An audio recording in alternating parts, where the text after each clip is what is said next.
Welcome back to our channel కృపగారి వంటిల్లు. ఈరోజు మన ఛానల్లో ఒక డిఫరెంట్ వెరైటీతో వచ్చేసానండి. ఇదైతే మనం రెగ్యులర్గా చూసే కర్రీ అయితే కాదు, పచ్చి జీడిపప్పుతో చికెన్ కర్రీని టేస్టీగా ఏ విధంగా తయారు చేసుకోవాలో చూపించబోతున్నాను. ముందుగా మనం దీనికి పచ్చి జీడిపప్పును అయితే సిద్ధం చేసుకోవాలి. ఇక్కడ చూస్తున్నారు కదా, ఇది జీడికాయ అనమాట. దీని లోపల మనకు జీడిపప్పు అనేది ఉంటుంది.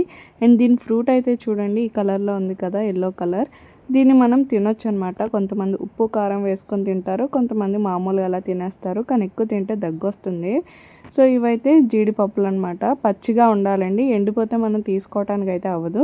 సో ఇలా పచ్చిగా ఉన్నప్పుడే దీనిలో ఉండే పప్పును మనం అయితే తీసుకోవాలి. మనం దీన్ని అయితే చాలా కష్టపడి తీయాల్సి ఉంటుంది, కానీ టేస్ట్ అయితే అదిరిపోతుంది. సో ఇది కట్ చేసే ముందు మనం చేతికి అయితే ఆయిల్ రాసుకొని కవర్ అయితే కట్టుకోవాలి, లేదంటే మనకు చేతుల్లో ఉండే పొరలు అయితే వచ్చేస్తాయి అన్నమాట.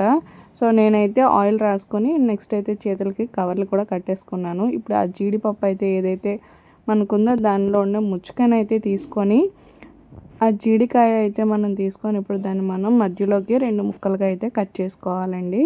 సో ఇలా కట్ చేసుకుంటే మనకు మధ్యలో జీడిపప్పు అనేది వస్తుంది. సో జాగ్రత్తగా కట్ చేసుకోవాలి. ఎంత బాగా కట్ చేసుకుంటే పప్పు అనేది అంత బాగా ఈజీగా వచ్చేస్తుంది అనమాట. సో దీని లోపల ఉండే పప్పు అయితే ఇది. సో అది కాదండి, దానిలో ఇంకో లేయర్ కూడా ఉంటుంది, అది కూడా మనం తీసేసుకోవాలన్నమాట.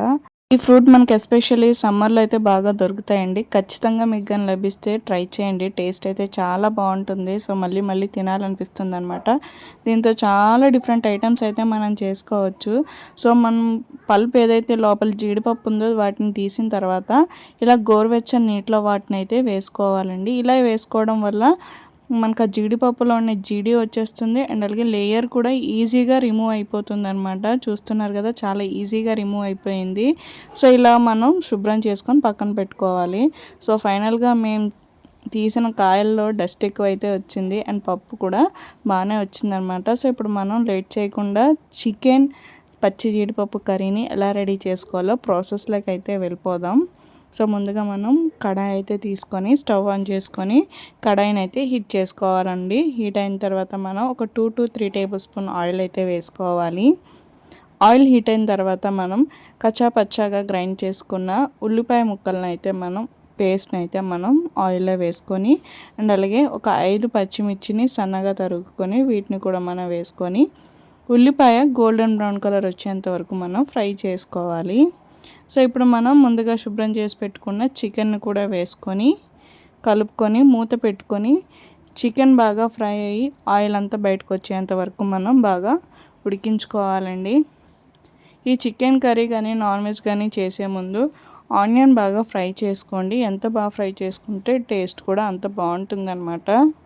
సో చూస్తున్నారు కదా, చికెన్ ముక్క అనేది కాస్త ఫ్రై అయ్యింది, అండ్ అలాగే ఆయిల్ కూడా బయటకు వచ్చింది కదా. సో మేము ఆయిల్ అయితే తక్కువ వేసాం, కోడి కోవింది అనుకుంటా, ఆయిల్ ఇంకా ఎక్కువ వచ్చింది. సో ఇప్పుడు మనం ఇందులో ముందుగా కట్ చేసి పెట్టుకున్న టమాటా ముక్కల్ని వేసి మరో 2 నిమిషాల పాటు టమాటా మగ్గేంత వరకు మూత వేసుకొని ఉడికించుకోవాలండి. టమాటాలు బాగా మగ్గిన తర్వాత మనం ముందుగా సిద్ధం చేసి పెట్టుకున్న జీడిపప్పు ఏదైతే ఉంటుందో వాటిని మరొకసారి కడుక్కొని ఇందులో అయితే వేసుకోవాలండి. సో ఇప్పుడు మనం జీడిపప్పును కూడా వేసేసుకుంటున్నాం. ఒకసారి జీడిపప్పును వేసుకున్న తర్వాత బాగా కలుపుకొని మూత వేసుకొని మరో 2 నిమిషాల పాటు ఉడికించుకోవాలి. సో మనకు ఆ ఉల్లిపాయ కానీ ఆ టమాటా కానీ జీడిపప్పుకి పడుతుంది కదండి.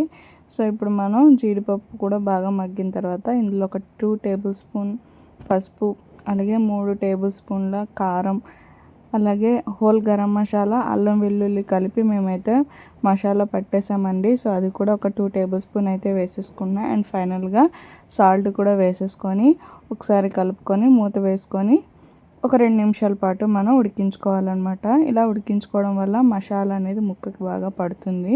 సో 2 నిమిషాల తర్వాత ఒకసారి కలుపుకొని ఇందులో ఒక 2 గ్లాసులు నీరు అయితే వేసుకోవాలండి, కొంచెం గ్రేవీగా కావాలనుకుంటే. సో మనకు ఫ్రైగా కావాలనుకుంటే సిమ్లోనే వాటర్ వేసుకోకుండా ఉడికించుకుంటే సరిపోతుంది. సో ఇప్పుడు మనం కర్రీ అంతా దగ్గర పడేంత వరకు ఉంచుకోవాలన్నమాట. చూస్తున్నారు కదా, ఇప్పుడు కర్రీ అంతా దగ్గరికి అయితే అయిపోయింది. స్టవ్ ఆఫ్ చేసుకొని సర్వింగ్ బౌల్లో సర్వ్ చేసుకుంటే మనకు పచ్చి జీడిపప్పు చికెన్ కర్రీ అనేది రెడీ అయిపోతుంది. ఇది మనకు రైస్లోకి కానీ బిర్యానీలోకి కానీ పరోటా చపాతీ ఇలా దేనిలోకైనా చాలా టేస్టీగా అయితే ఉంటుంది. మీరు ఖచ్చితంగా ట్రై చేయండి. సో ఇలా జీడిపప్పుతో మరెన్నో వెరైటీస్ అయితే మన ఛానల్లో ఇంకా పోస్ట్ చేస్తాను. సో ఖచ్చితంగా మీరు వాటన్నిటిని చూసేయండి. మేము ఈరోజు చికెన్తో పాటు ఇంకో మరికొన్ని వెరైటీస్ అయితే చేసాము. అవేటో చూపిస్తాను చూడండి. చికెన్ దమ్ బిర్యానీ అయితే చేసామండి. టేస్ట్ అయితే చాలా బాగా వచ్చింది. దీనికి కాంబినేషన్గా అయితే మనం ఇప్పుడు చికెన్ జీడిపప్పు కర్రీ అయితే చేసాం కదా, అండ్ అలాగే జీడిపప్పుతో కీమా కూడా చేసామండి. సో ఈ వీడియోస్ మనం లాంగ్ వీడియోస్ పోస్ట్ చేయాలనుకుంటున్నాం. For more videos please do like, share and subscribe to కృపగారి వంటిల్లు. Thank you.